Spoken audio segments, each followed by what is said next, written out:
Well, we're going to start with the past and just how much Jurassic Park means so much to so many people. And this movie recaptures so much of that spirit and the joy and the wonder and the thrills of the first movie.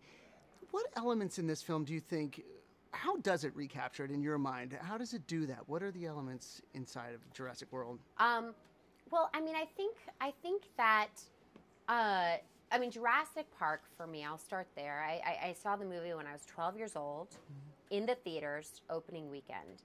And I was super interested in movies and storytelling and cinema. I was kind of one of those, I was a young, sort of dorky cinephile. And for the movies, at least, that my parents would let me watch.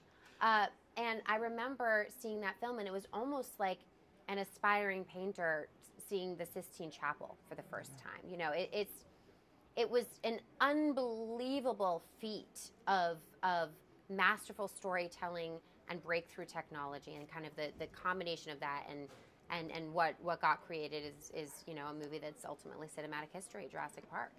And so with this movie, with Jurassic World, I mean, it's been 22 years since the first film, and I think what's so cool about it is it's the wish fulfillment.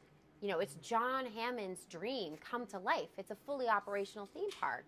But it's also very realistic, because if there was a theme park where the attractions were dinosaurs that had been around for a decade or so, I mean, would people really be into dinosaurs? You know, would their interests be able to be sustained for that long?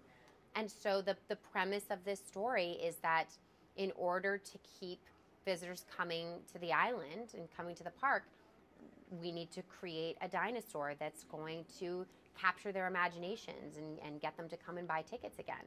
So I think what's so cool about Jurassic World and what is so in the spirit of the original film is the plausibility of the circumstances, and yet it is kind of this, like, really in its essence, this very faithful what if sci-fi journey.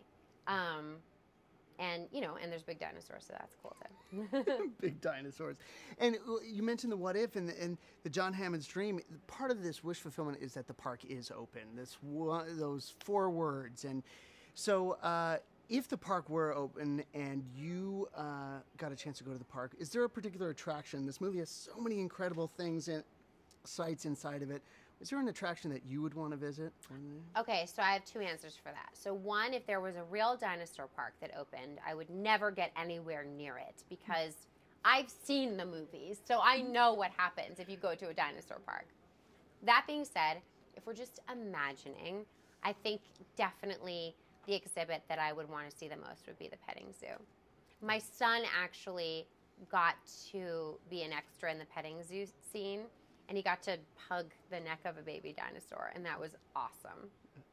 Well, there's so much for audiences to experience with this movie, and there's so many emotions all throughout it. It's pure big screen magic. What do you hope audiences feel when they watch this movie? I mean, I really, what I hope, whether or not it's possible, I mean, we've been hearing just great things about the movie, which is awesome and such a relief in so many ways. I think that what I want is for people to experience what I experienced when I went to the theaters and saw Jurassic Park. I mean, I want for people to take their families and their friends and meet up and go see Jurassic World on 3D or on IMAX and have a blast and go on a ride and have a really memorable experience together. I mean, that's what it comes down to. It's good story, well told, and hopefully creating in the process a memory. So, that's what I want.